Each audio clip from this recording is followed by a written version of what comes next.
This afternoon, the Monday of the 13th of June, I'm coming to you from Lake Mburo or Lake Kachera. You remember last week I came to you from Goma, the city town, the town of one of the deepest lakes in the world, Lake Kivu. See, every part that I come to you from has a bit of a story. I told you the story of Kivu.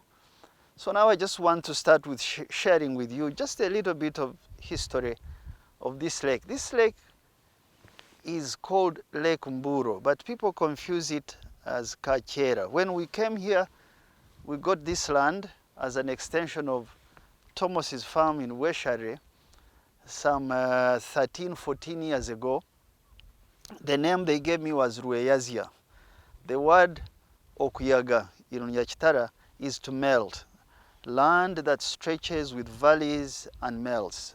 So there is a mythical story, an apocryphal story of this land. It is said around the 16th century, 17th century I think, one of the kings in this area was called Rugamba Namaju. He was so tall that when he sat down, his knees would go up to his face. He had two men who were the curators of his tobacco. These two men, one was called Chigarama, another one was called Mburo. So Chigarama one day had a dream. This land starts at a place called Kayebe. Kayebe is where the clan of the Bayebe come from in Ankole. Now, Chigarama had a dream, and in the dream he saw the flooding of this Rueyazia valley. And he told his brother Mburo, Mburo and Chigarama were brothers, to move to a higher ground. Mburo thought, that's you're playing planks on me. It's not possible for this valley to fill.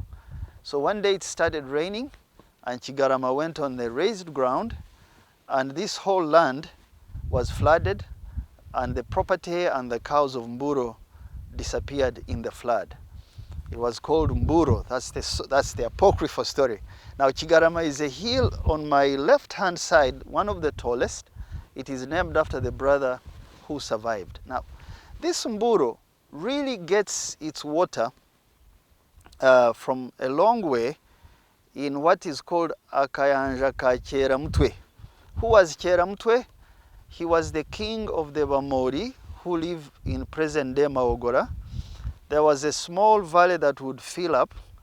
You are actually able to see part of that valley when you get to a place called Echichinga. Echichinga is near Rwemiyaga.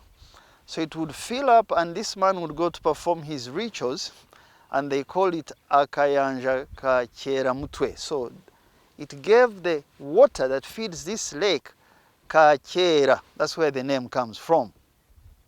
And when you're driving to Kampala on the road that is on my left-hand side, you will notice that in the rainy season, that whole valley of Chazanga, which is in Ruwengo district, and Mbirizi floods. Where is the flood coming from? From the Chichinga, where Kayanja Kachera Mutwe was. Where does the Chichinga get its water? River Mpanga, which goes behind Kabogore, Chegegwa district. And so where does River Mpanga come from? Lake Masioro, which is Georgie, and Lake Mwitanzije, which is Albert. How are those rivers fed? By the 6,000 feet above sea level high hills of Rujumbura, where rivers Menera, Kahenje, and others come from. So you can see really the connectedness of our geography and our history of Uganda. So that's this little story about the land we are standing on. It's an apocryphal story, but you young people need to know that there is always a past before you can focus on the present. That's why I tell you these stories. So today, I'm continuing with the question of laws and policies that support enterprises and businesses so that they are competitive. So today we'll take three examples in three sectors uh, in which we could have applied protective laws to support emerging businesses of young people with a view to creating a large industry, an industry which today would be worth millions of dollars, an industry that would be attracting capital and skill from outside, and also saving our country the critical foreign exchange we need for the bigger tasks of constructing roads and dams and expanding the assets of our country.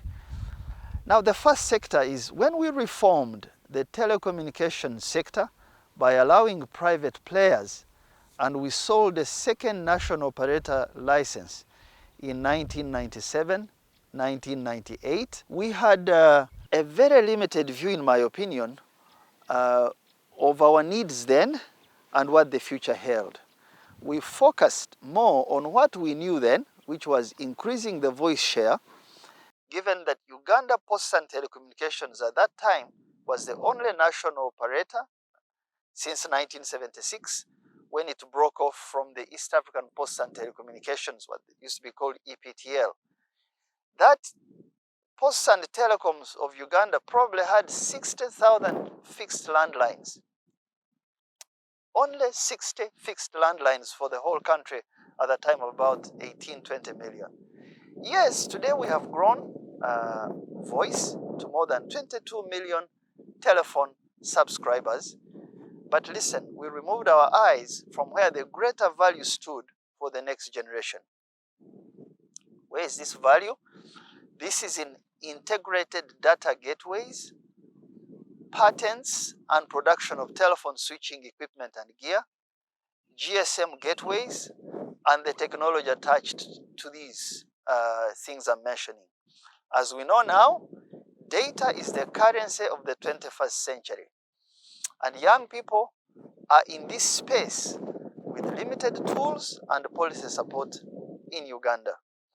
The production of both hardware, such as integrated circuits, if you know circuits that are in computers and computer chips, the production of components of computer chips and their technology, and the whole gamut of what we call the semiconductor industry, which drives data, vehicles, refrigerators in your house, Internet of Things, air conditioning, electronics, finance, and more and more and more.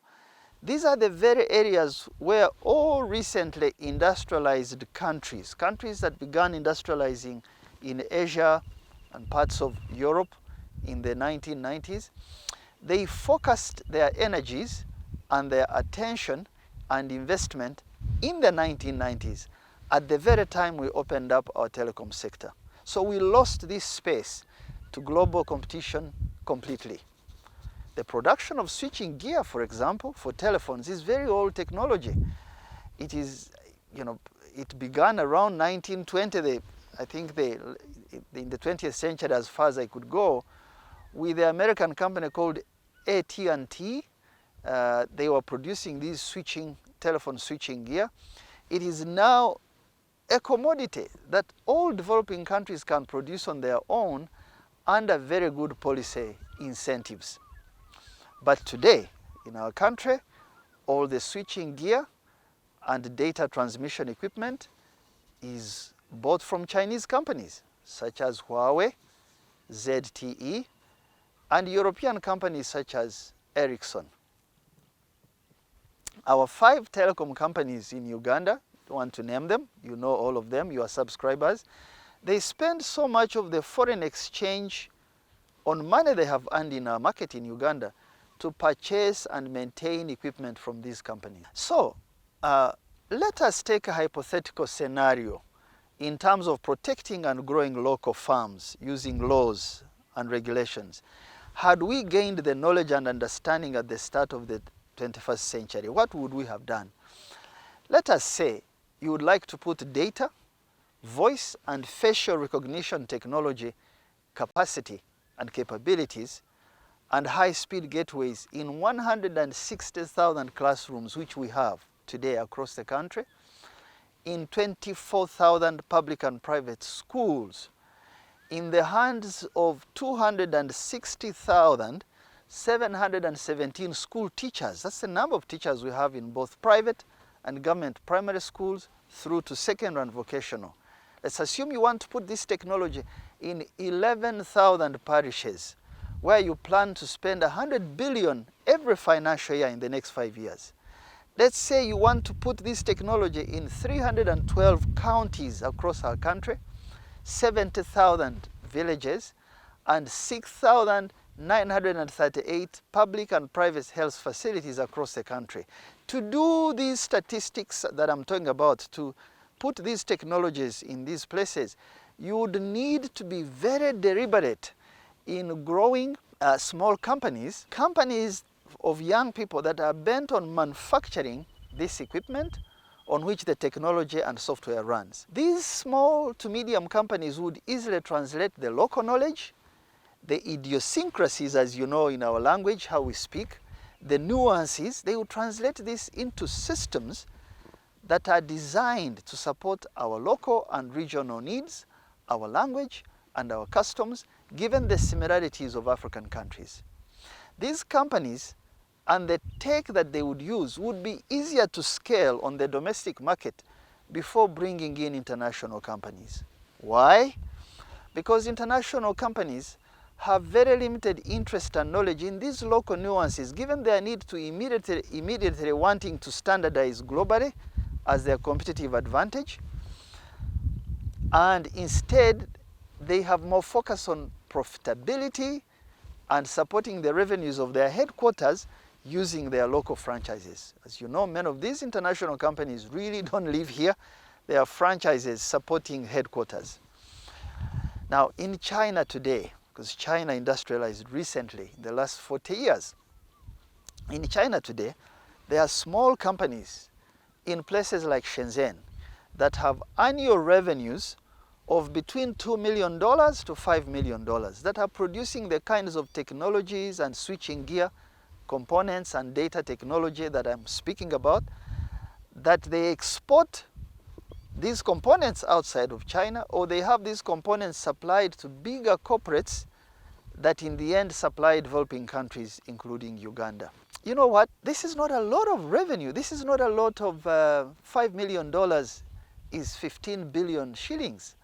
These could well be Ugandan companies in this average revenue range if we had thought and passed laws to protect this sector in 1998, instead of opening it up completely without a long-term vision of where the world is going. Let's keep thinking and working and change policies and laws to support enterprises to grow. Have a good weekend and see you here next week. Would like to hear from you. Please email us at info@tapmedia.com and visit our website at www.tapmedia.com. You can also visit our offices located at Tomosi Business Park, Luzira, Port Bell Road, or call 0414 220 702. Thank you.